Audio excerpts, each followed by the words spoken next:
Está con nosotros Claudio Lozano en nuestro estudio. ¿Qué haces, Claudio? ¿Cómo va? ¿Qué tal, Tomás? ¿Cómo te va? Seguís siendo director de Banco Nación, ¿no? Sí. No veo por qué no. Coincido con vos en todo lo que decís y la verdad que coincido con algunas visiones que se han dado hoy en el piso. Lo que no se entiende es por qué nunca en Argentina podemos cambiar y revertir esa trayectoria de las deudas odiosas, si se quiere, ¿no? ¿Por qué? Bueno, en este caso está demostrado que se ha prescindido. Yo espero que esto se modifique.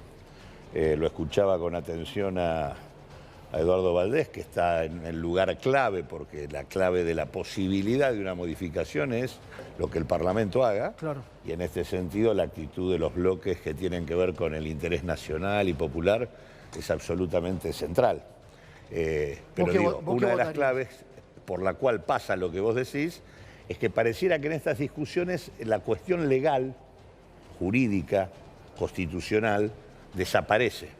Deja de tener parece que desaparece frente a la cuestión financiera y aparece una especie de manto oculta eso, no funciona más y se hace abstracción. Esta deuda no existe, es nula. Lo dijo la auditoría, lo dijo el Banco Central, lo dijo la Oficina Anticorrupción, lo dijo la Sindicatura General, lo dijo la Procuración del Tesoro. Han demostrado el cúmulo de ilícitos, inconstitucionalidad, ilegalidad, asociación ilícita y demás. Digo, el Poder Ejecutivo Nacional debe declarar la nulidad. Y lo mismo debería haber hecho durante el 2020 el Parlamento. Lo que no se entiende ahora es que el presidente le mande al Parlamento la tarea de blanquear y reemplazar una deuda que es nula por otra igual, más la carga de intereses que patea el default un par de años, pero totalmente limpita. En realidad parece un servicio al fondo, porque en realidad el fondo sabe perfectamente que está todo mal hecho. Por eso tuvo que hacer una autocrítica interna, que obviamente no tiene costo para el fondo. ¿Pero por qué crees que el gobierno no lo hace? ¿Por qué no lo puede hacer, digamos? No, yo creo que lo puede hacer. Es más, creo que al no hacerlo ha perdido la posibilidad de acumular poder político para tener él mayor capacidad de negociación. No tiene dólares la Argentina hoy. No tiene dólares la Argentina hoy. Eso no es cierto. ¿Por qué decís? La Argentina, digo, hay reservas brutas y netas. Sí. Uno lo que puede decir es que las reservas netas disponibles son inferiores a los vencimientos del trimestre. Hay reservas brutas. Consecuentemente, tranquilamente la Argentina tiene armar un puente en divisas que le permita transitar hasta el ingreso de la cosecha gruesa. El dramatismo de que no tengo dólares no existe para Claudio, manejar. ¿cuál es el...? Lo que sí es cierto es que cualquier estrategia de negociación de mayor dureza por parte de la Argentina requiere un manejo de la cuestión de las divisas mucho más serio, más riguroso, porque claramente nosotros nos hemos patinado cerca de 30.000 millones de dólares, cancelando deuda privada por alrededor de 20.000 y pagando mientras negociábamos, cuando no necesariamente deberíamos haberlo O sea, vos hecho. si fueras diputado no votarías a favor del acuerdo. Claramente. No, claramente yo no pondría, no solo, o sea, yo lo que plantearía es acá, primero, el Parlamento no puede blanquear una deuda nula. Por eso, o sea... Primer punto. Está claro. Y después hay toda una serie de puntos respecto a la cuestión fiscal, respecto a la cuestión monetaria, respecto al tema de previsional, lo acabamos de ver, la devaluación, la cuestión previsional, en ese mismo texto que trascendió, que habrá que ver si es cierto o no es cierto. No, sí es cierto, claramente sí. No, lo que digo es en el sentido si termina siendo el texto final. Eso es un borrador de economía, después eso va al fondo y hay otro, digo... Claudio, ¿cuál es el daño concreto que se genera en la economía doméstica con este acuerdo del FMI? Si sigue todo así como está, ¿qué va a pasar en el bolsillo de la gente? No, claramente lo que implica el acuerdo es, y de hecho en el texto también está planteado, el control sobre la tasa de crecimiento. Te iba a decir eso. Voy ahí, pará, porque vos lo vas a explicar económico que voy a ir. Bueno, para que se entienda, el Fondo Monetario Internacional está diciendo a la Argentina, muchachos, en vez de crecer 3 o 5% al año, tienen que crecer 1,7%. La mitad.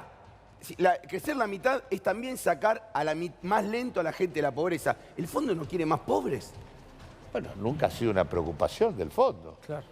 Digo, escúchame, la historia nos asiste, tenemos 22 acuerdos con el fondo, ninguno de esos resolvió nada, todos complicaron la situación y además todos se incumplieron.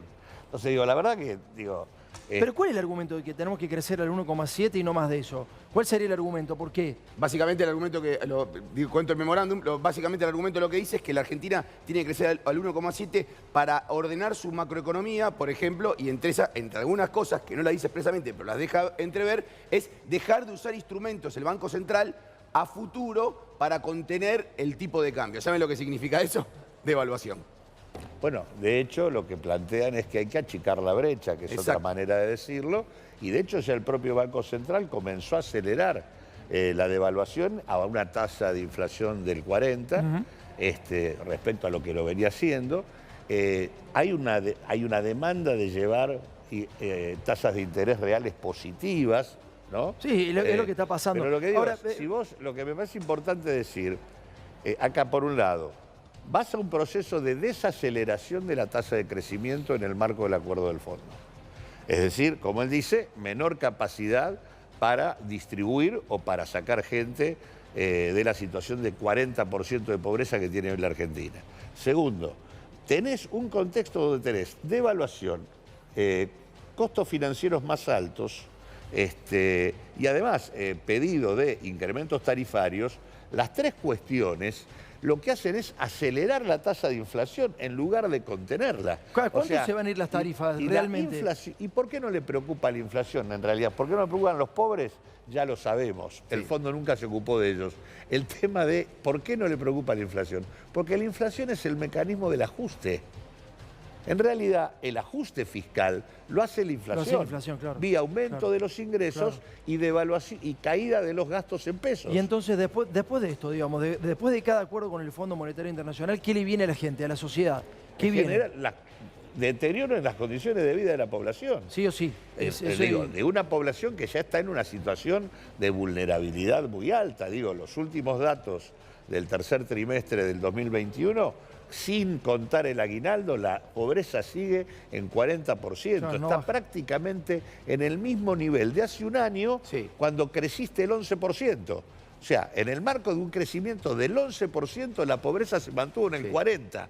Si vos vas a crecer en 1,7 o el 2, porque están planteando pautas de crecimiento descendentes. Es increíble eso. Sí. ¿Y cuánto podría crecer la Argentina? Tengo una pregunta a Lozano que me parece que es básico. ¿Es verdad que Cristina Fernández de Kirchner, si llegó a tus oídos, que está diciendo que si se cumple lo que pide el fondo, el gobierno pierde la reelección, no reelige en 2023?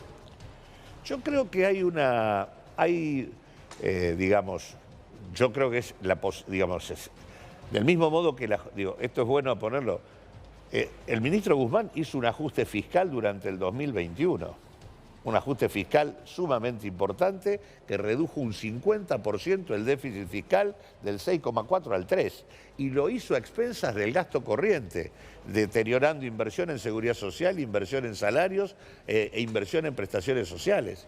Eso tuvo un resultado junto con el mantenimiento de la inflación, que es la derrota electoral de las PASO y de noviembre. Claro. O sea, el ajuste ya produjo la derrota del gobierno. Nada dice que mantener y profundizar el ajuste sobre el ajuste le va a permitir al gobierno una gestión interesante para el conjunto de la población. Ahora, lo más razonable sería que estamos entrando en una fase perdedora. Igual hay algunos en el gobierno que tienen demasiada responsabilidad que creen que están en condiciones de hacer un ajuste inteligente y que ese ajuste inteligente les va a permitir disputar la legitimidad electoral a Juntos por el Cambio, pero estamos discutiendo cómo gerenciamos el mismo modelo, el modelo de endeudamiento, extractivismo, distribución regresiva del ingreso. Bueno, estamos discutiendo no cambiar la Argentina. No se ha podido cambiar el Frente de Todos nació, se gestó para modificar esas condiciones, no para sostener ese tipo de rumbo. Bueno, Claudio, muchísimas gracias. No, muchísimas gracias por haber venido. Gracias a ustedes. Muy claro.